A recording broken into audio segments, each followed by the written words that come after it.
This video is a film study focused on two of the Detroit Lions' young offensive linemen, right guard Tate Ratledge, a second-round pick, and left tackle Giovanni Manu, who is in his second season. The Lions' offensive line depth has been tested, and it is currently being tested right now. Taylor Decker missed some time early on in training camp. Dan Skipper he played some last week against the Chargers in the Hall of Fame game. He's now out for a while. Two players at the offensive line position just went on season-ending IR.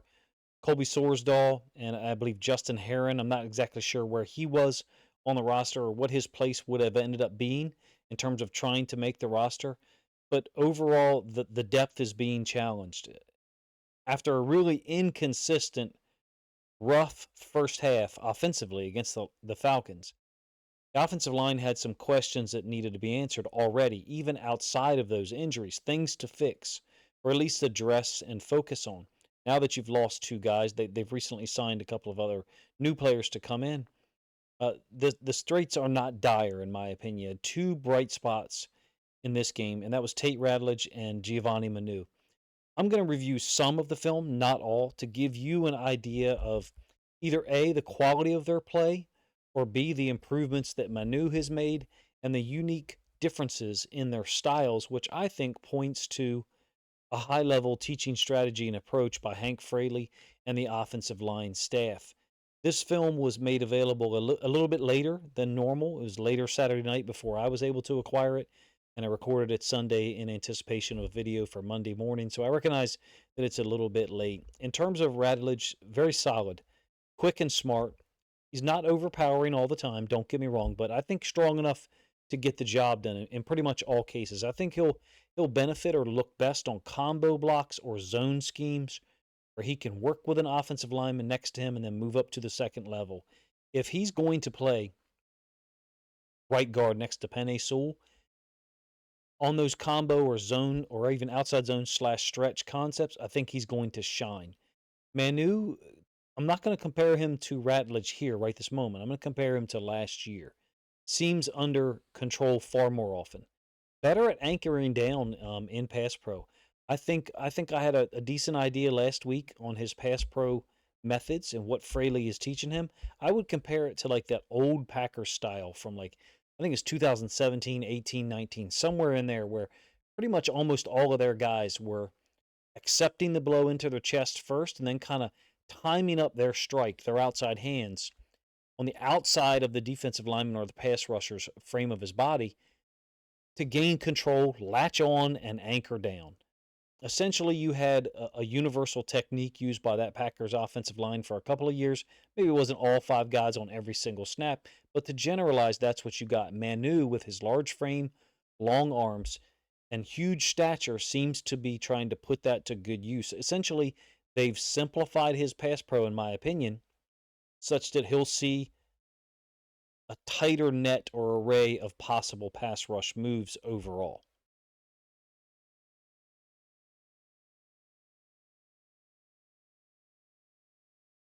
Got 10 plays queued up here to try to illustrate what those guys were able to accomplish against the Falcons. Ratledge will be spot shadowed in yellow each time, Manu in blue. This is a play action boot concept where Hendon Hooker just doesn't have time to get things off. The running back is full. Running back and offensive line is full flow to our left on the screen. The Lions' offense is right. Arnold Ebiketie caused serious problems. Right, he had the strip sack of Hooker here. He is veering off to the quarterback in a run concept away. We're focusing on the offensive lineman. I like that Manu is staying on people. He seems to have a tighter strike area and be able to stay on people longer. There seems to me to be real development here. I know that I'm going against some of the things that Dan Campbell has said out in the media, but to me, he looks better through two games. I'm focusing on a smaller sample size here in this video. Over on the front side, talk about Ratledge. Everyone is stepping in this direction. So Ratledge is leaving 93 for the center to deal with, and he just can't do it. 93 is able to get through, at least on the front side. Now Hooker is booting away from it. Ratledge is trying to get out here to this defensive end. Mason Miller is stepping to him. I thought Miller really struggled in this game, to be honest with you, whether it was run concepts, pass row, or play action like that one. Like I said, Ebiketie caused a serious problems for this Lions offensive line and for the quarterbacks pretty much throughout the game. This is going to be a scramble for a fumble by Hendon Hooker. It's a 3rd and 8. Again, Manu at left tackle and Ratledge spot shadowed in yellow at right guard. The rush that Ebiketie's going to bring doesn't surprise me. It really, I thought, was kind of revealed in last week's film against the Chargers that you were going to get more bull rushes, guys trying to turn speed into power because Manu is letting so many guys get into his chest and then try to walk him back to the quarterback. That does kind of occur here. The defensive tackle is also taken 64 out, so it doesn't really end up hurting. But the pocket along the left side has been pushed back into Hooker's lap a little bit, and therefore he tries to go escape. The second guy to hit him, or second guy that he has to navigate, actually ends up causing the fumble. In terms of Ratledge, really doesn't find any work. He's looking for work with the right tackle, dealing with Mason Miller. I thought Miller really struggled for him to be playing so much in this game. It's a little bit alarming that the Lions, I think, look a little bit top heavy at the offensive line right now. Second possession now. It's a 1st and 10. It's a run concept.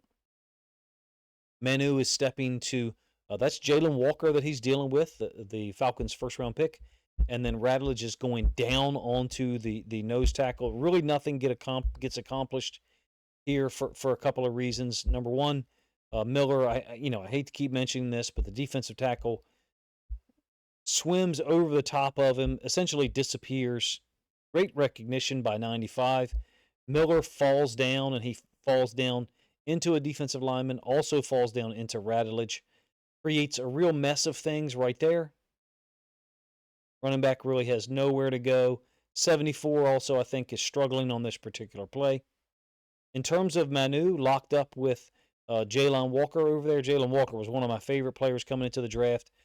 Not saying he should have been a top 5 pick, but just one of the players that I enjoyed watching film of.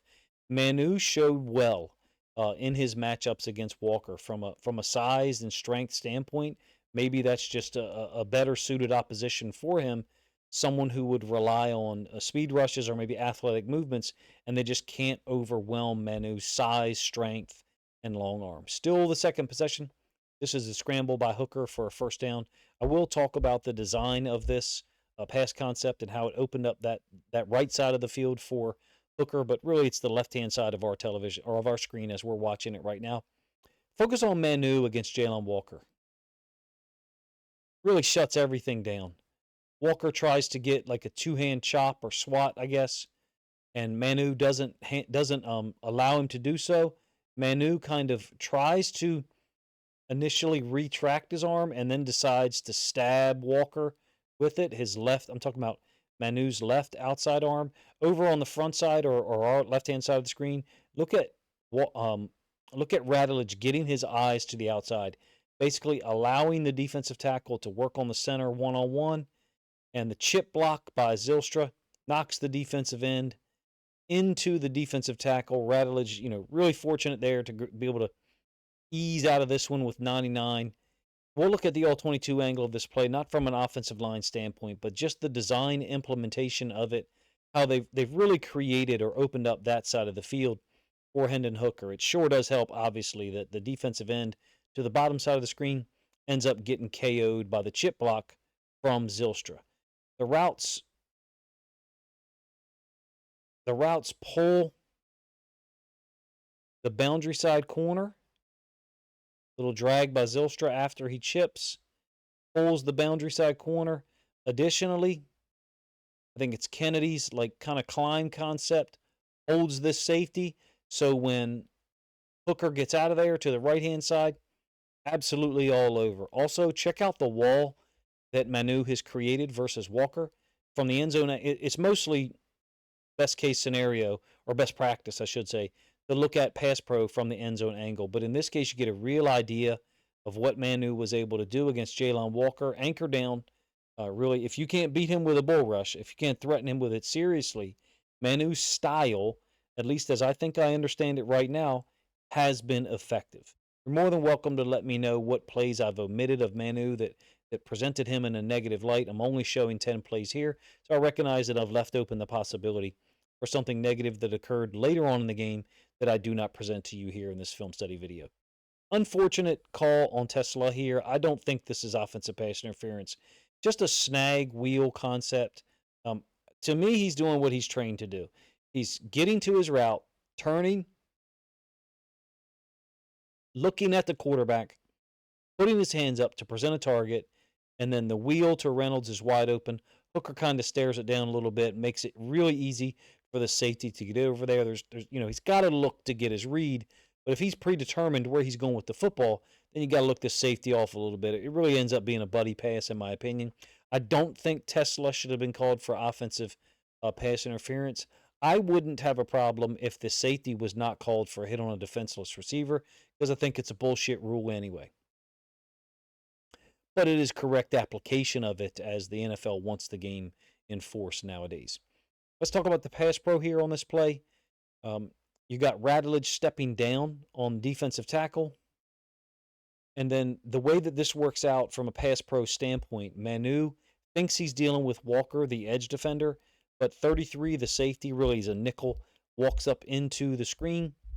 And so Manu passes off Walker and then takes over that nickel safety. Again, this is the same play that ends up being offsetting penalties, so they replay the down.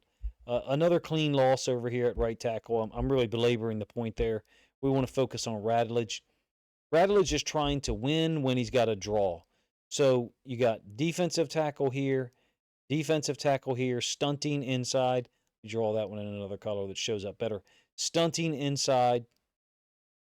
Along with that, Walker stunting to the inside so that the nickel defender can blitz off the edge. So what ends up happening is Ratledge ends up handling 93 by himself, and the center steps to 98, who's pinching down inside. This is a draw initially, and I think Ratledge is just trying to, quote, win when he's got a draw by getting his shoulders and part of the center of his body frame in front so it doesn't look like a hold, which I do not believe it was.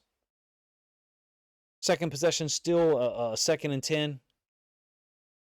It's going to be a long trap. So Manu is just going to stem back on Jalen Walker. They're pulling this guard to kick this defensive tackle, which is why I called it a long trap. Combo block works out perfectly here for Ratledge and Miller, the right tackle. Watch the displacement that occurs because Ratledge makes contact with him first, and then Miller displaces him horizontally. So you've got the kick out block here by 74. Manu is holding off Walker. And really nice job by the right tackle, who did not play very well in my opinion. Combos on the defensive tackle. Moves up to the backside inside linebacker 42. Meanwhile, Ratledge just tries to ride the guy out of there. Ends up being a 6-yard gain. The run game was not effective early on at all. Detroit really had trouble moving the football early. One of these early drives was a fumble by Hooker, and then obviously there's a second one on the strip sack by Ebiketie. This is a situation where they're able to generate some yards on a shotgun run concept. 3rd and 4 on the second possession. Same possession, in fact. And so I think that Ratledge is a little sloppy here in terms of letting this defensive tackle first get his right hand on the inside frame of his body, and then his left hand kind of like up underneath the shoulder pad and maybe his chin. Really displaces Ratledge. Look at Ratledge's feet. He's trying to regain his footing. The right arm is flailing out there. Really probably the worst rep that I saw out of him from a pass pro standpoint. Over on the other side for Manu, Ebiketie is trying to disappear from him. Manu's hands, to me, look a whole lot better in terms of engaging someone after the first pass rush move. Ebiketie, I guess, is trying to disappear on him. The right hand of Manu ends up trapping it to the outside, number 1. Number 2, he ends up taking his left hand and trying to knock Ebiketie's outside hand, his right hand, down. It's the far side from what we're looking at. I think Ebiketie's outside hand may have grabbed a little bit of face mask on Manu, but in any case, ineffective rush where I think Manu, once again, did a nice job against an athletic pass rusher. In this case, it's Arnold Ebiketie.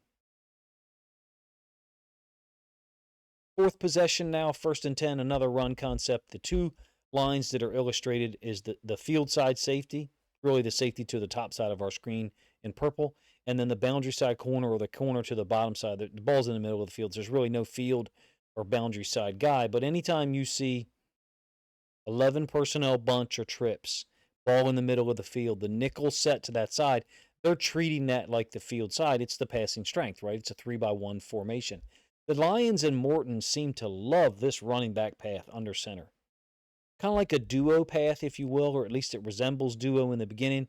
Sidestep by the running back, downhill, not on the midline. And if you watch my breakdowns against the Chargers, the quarterback is turning this way, so to his left, and then the running back is stepping off the midline downhill. A lot of these are meant to come back and wind back. It's not that Ben Johnson didn't use these before, but they're showing up a whole lot more here in the preseason through 2 games. Ratledge digs 99 out of there. 99 loses his footing. And from when we get the end zone angle, I want to focus on Manu. I get it that Dan Campbell has said some things that weren't nearly as complimentary as I'm being here. Maybe I'm going too over the top, especially considering I'm only showing you 10 plays. But Manu couldn't do this last year, in my opinion. Ratledge turning 99 out of here. Basically a base block, gut block, if you will, not a base block. Turns him out of there, opens that backside cutback lane, just like I described for Craig Reynolds. 6-yard gain, maybe even 7. There's Ratledge. So he's stepping to that defensive tackle 99, but focus on Manu. Here's the path he's going to take. He's going to step down to his right or left onto the defensive tackle and then veer back outside to 42.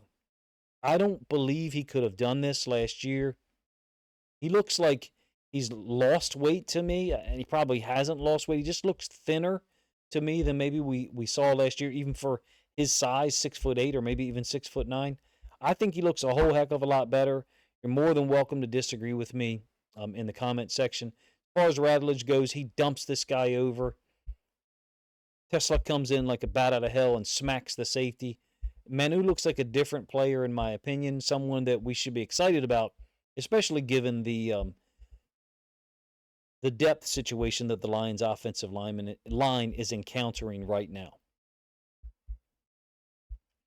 Another run concept, same path for Craig Reynolds. In fact, Ratledge is going to step to that defensive tackle and then kind of pin him down and back to our right. Manu is trying to combo with 74. The defensive tackle steps to Manu, kind of gets into his chest a little bit, stands him up. You can see Manu's path.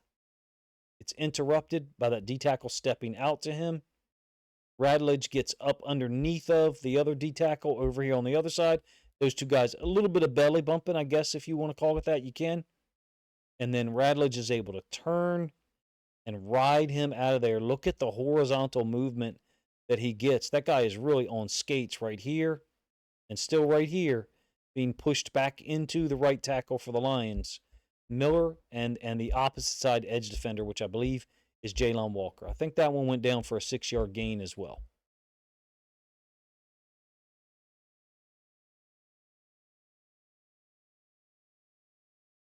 I hope the ratio of plays that I'm covering to the length of the video is appropriate for you guys. It's only 10 plays, almost 20 minutes, so perhaps not enough plays covered or too much time in overall production. Feel free to let me know in the comment section. I do want to expand upon a point that I made earlier, and I have to compare this to the Baltimore Ravens offensive line style.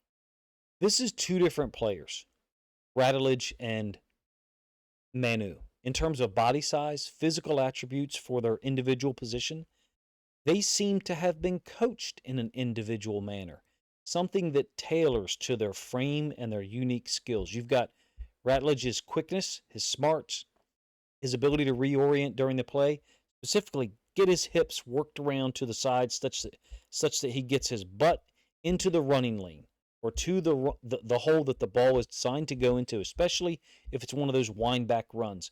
Manu, on the other hand, I think his pass pro style clearly illustrates that he's relying on his large reach, his frame, and his ability to anchor down in a drastically different way than Ratledge does. Two totally different positions, guard and left tackle. I think that's the mark of good coaching. You are specific with things related to the player you're working with. If you use a baseball analogy, every hitter shouldn't be using the same swing. Leadoff hitter is going to use a different swing than the number 4 man or maybe the number 5 man. To be simplistic about it, that's just, to me, this not just a sign of a good coach, the sign of a good teacher. You can adapt based upon the unique physical skills of your players or the unique mental attributes and background of your students in a classroom. You don't teach kids who live in farmland, way separated from everyone else. You don't use an example in math about taking the metro or a community bus ride, something that's doesn't occur in their area where they live at all, but occurs in an but happens in an inner city every day for a lot of students. Some students take the metro or a bus to school. My point is, you create learning opportunities based upon a person's abilities and skills and background.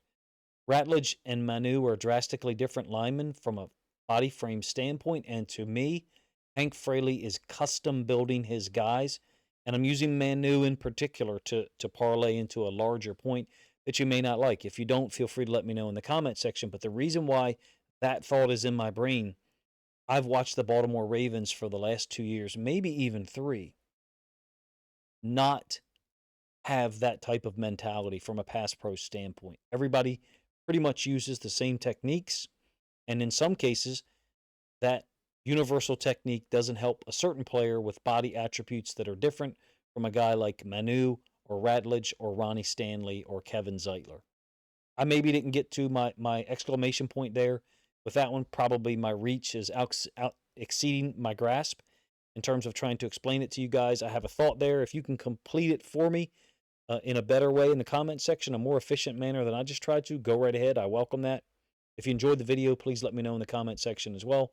And finally, if you think other Lions fans would enjoy this film study look that focuses on one of their high-level rookies, Tate Ratledge, and a second-year player, Giovanni Manu, who I think is growing up kind of before our eyes, then please grab a link to this video, share it out on social media to help this content get more reach. Appreciate you guys' time.